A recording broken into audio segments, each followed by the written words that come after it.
Hello, everyone, and welcome back to Adventuros Travel Guide. It is such a pleasure to have you here virtually in Lima again. My name is Vanessa Vasquez. I am with my husband, Marek Sakshevsky, who is here. Hello, everybody.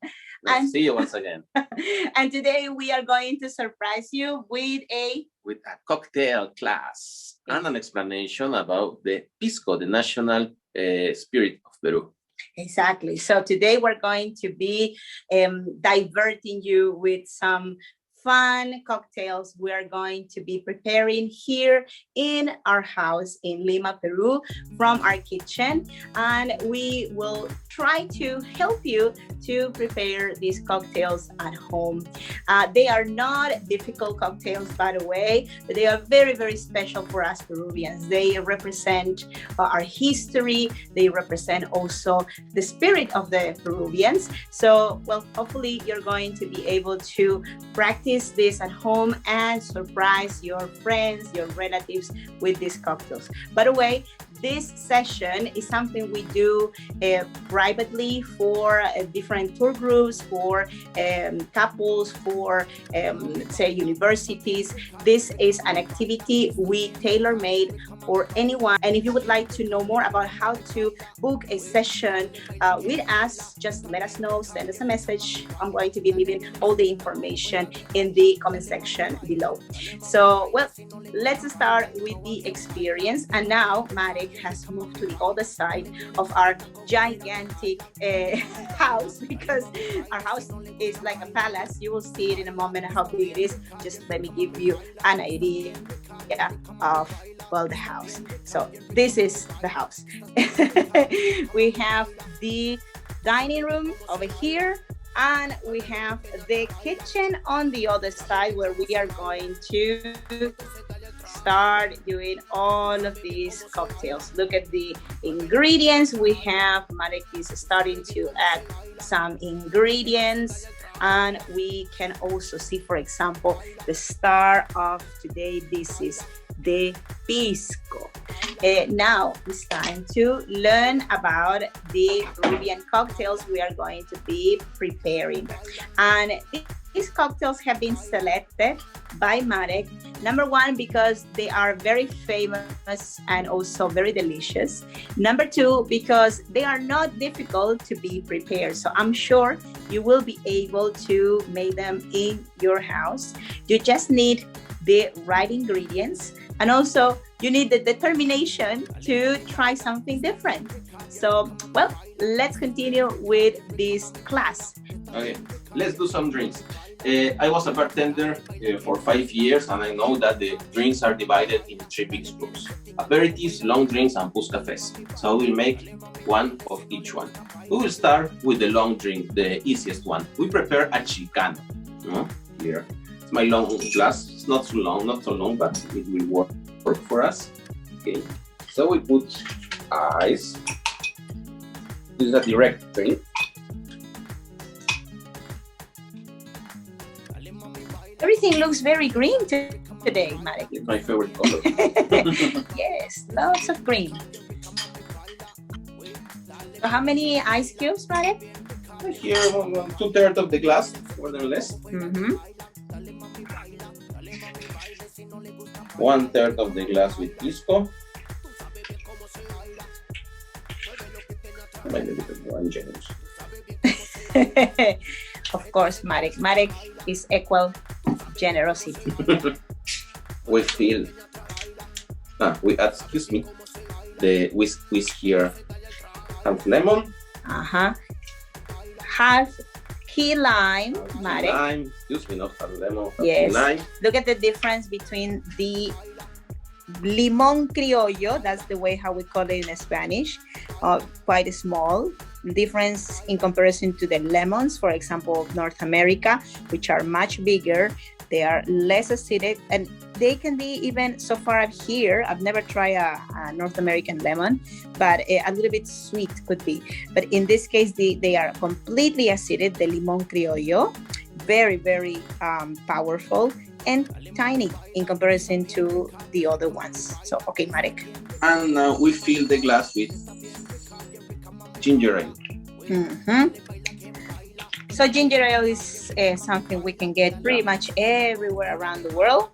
In the end, very refreshing. Of drops of Angostura bitter. Bitters. More flavor.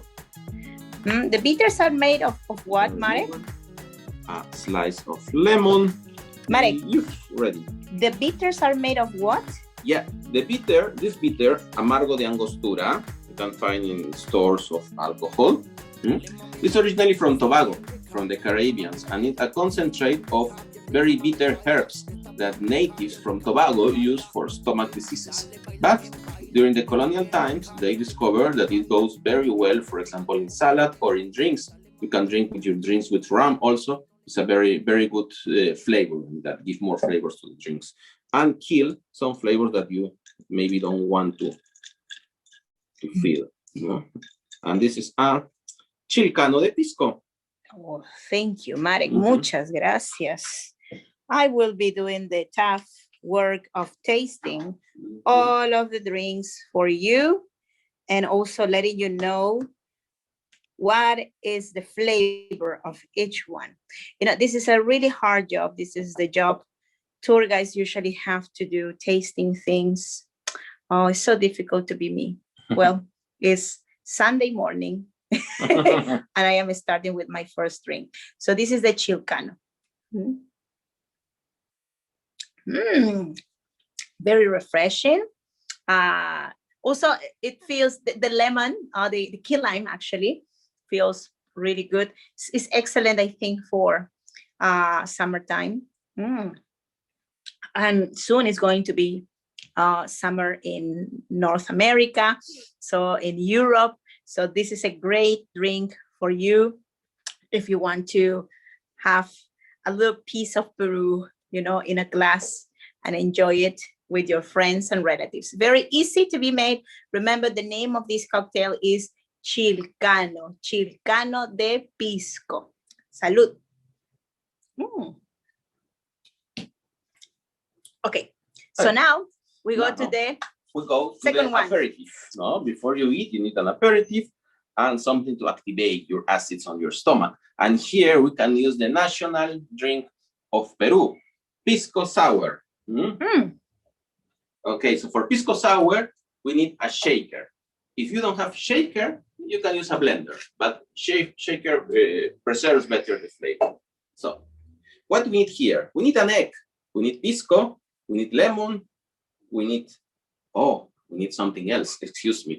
Okay, right. Sugar. And the sugar syrup, by the way, it's a very important element in the bar of any professional bartender, but also anyone that wants to do cocktails, for example, like made of spirits. You want to sweeten these cocktails, you need this simple sugar syrup. Okay, first of all, we start with the egg. Why we start with the egg? Because it's the most difficult part and we can waste this part.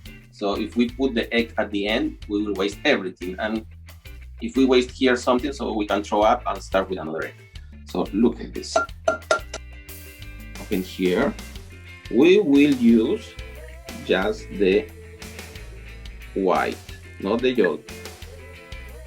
Why, Marek? Why not the yolk? The yolk we reserve for another drink. Exactly. So it's not just that we don't use it because, you know, of the recipe, it does not include yolk in the case of the Pisco Sour, but also don't throw it because you can do another cocktail with the yolk. Usually we prepare Pisco Sours and the next drink we're going to be teaching you together because we need the ingredients separate, like a yolk and white in each one. Okay, Marek. Now I have here an oncier. This is 1 ounce. And I will put here, this is my, syrup. This is syrup, 1. And now we have the pisco. We need 3 of pisco. The proportions here are 3, 1, 1. 1,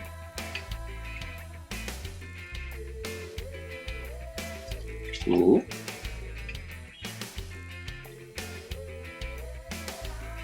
and 3. And 1 extra of what? Of lemon juice. Of lemon or key lime juice. Mm-hmm. Key lime juice. Well, actually, we call in Spanish limones this fruit, this product. So when we translate, usually we say it's lemon. But as I said in the beginning, not exactly the translation. This is key lime. It's more than less the juice of 2 key limes, 1 ounce.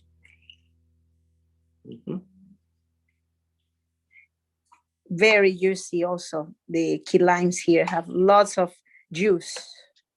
And now, remember, 3 of Pisco, 1 of syrup, 1 of lemon juice, the white of an egg, because the white will give the consistency to the drink, and a little bit of ice.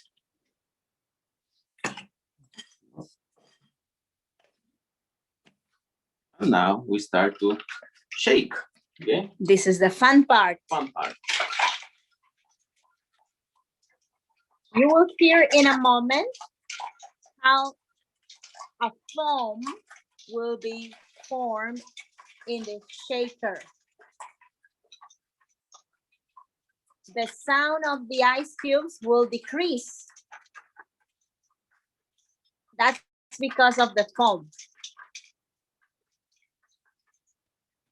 Okay, so this is not because the ice has dissolved. Yeah. This is because a foam has formed, the foam of the white of the egg. Thick consistency. And it gives a consistency, exactly. It's not anymore as liquid as it was in the beginning.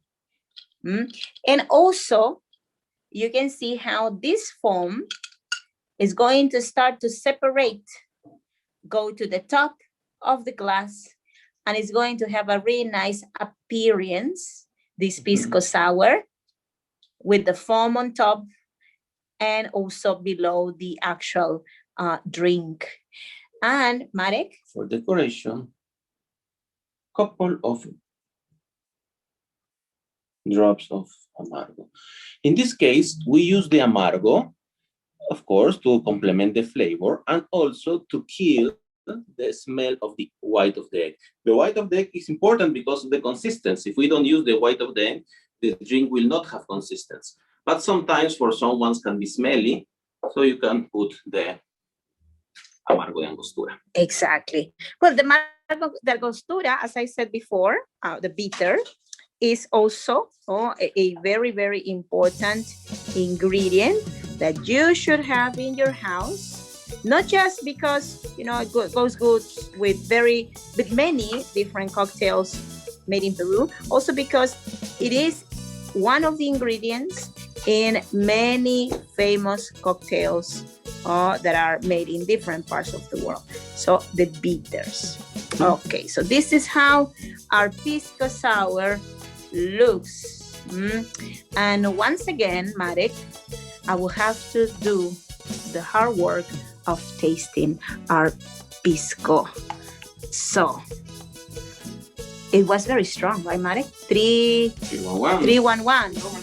Yes, of course. It's normal. He loves the strong drinks. So now it's my turn again. So can you see I am starting to look a little bit more Chinese? At the end, I'm going to be like this. So, okay. Cheers to you. Second drink, Pisco Sour. Salud.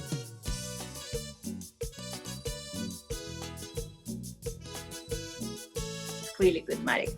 Excellent. Sweetness, also very soft, very well blended. Delicious. And look at the color, a little bit like yellow greenish. Also, this is the perfect drink. I will not say only for summer, because we enjoy it in winter, in fall, in spring. Well, honestly, in Lima, we just have 2 seasons. The summer season, and then the rest of the year when it's gray outside. Great and sad, but that's how Lima is. So the way how we cheer up the spirits of people during the winter times is with a pisco sour too. Okay, so muchas gracias, Marek. Delicious. My next drink over here, and let's continue with the last one. And then our third drink, our Fus Café. Imagine that you drink your Pisco Sour with your friends, your food come, you ate your ceviche, you ate your lomo saltado with your Chilcano, and for the end you will need something for digestion, something sweet, maybe as a dessert. So we have the Algarrobina, our traditional Fus Café. For this one, we will use our yolk, the yolk that remains. We put the yolk here. We don't waste anything in Peru. We eat everything. We eat everything from the animals, the heart, the stomach, the liver. And when we are doing some cocktails, the same. We never waste any part. So let's go, Marek, with the Algarrobina. Between the Pisco Sour, if we summarize the Pisco Sour and the Chilcano, we had like 6 ounces of Pisco. So now we make something more relaxed. We just use 2. Thanks, Marek. Muchas gracias. So I am going to be literally the guinea pig of this experience. And you'll see what happens when you drink the 3 of them in one day. 1 ounce of evaporated milk. So this is a very sweet drink. Also is the favorite of many women here in Peru. More sweetness, 1 ounce of sugar syrup. And finally, here's the ingredient, the special ingredient, Algarrobina. That's the syrup of algarrobo tree, or carob syrup in English. Thank you, Marek. Yes, carob syrup, which I've heard is not impossible to be found around the world, but you have to usually order it online. Okay. And we put 1 ounce of this one too.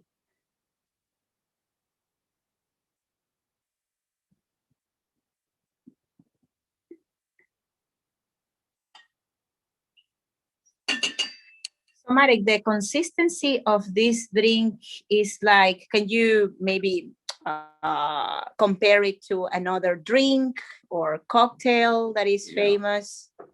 It would be very creamy. Very creamy. Cream of ram, maybe. Okay, gracias. Good also. Last one. Okay. Okay, we have our ingredients here. And once again, we'll start to shake. This is all the exercise you need here in Lima. The exercise you need before you drink your cocktails. Shaking, shaking, shaking.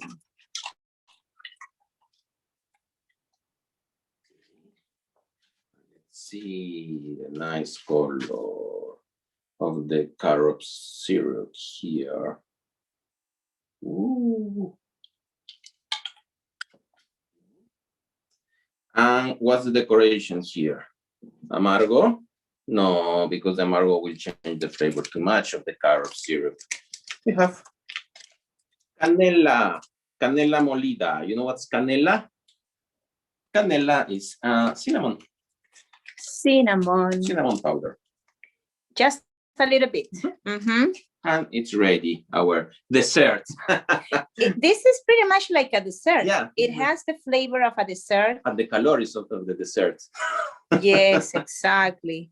And we are very sweet people in Peru. We have a, how you call this? Sweet tooth.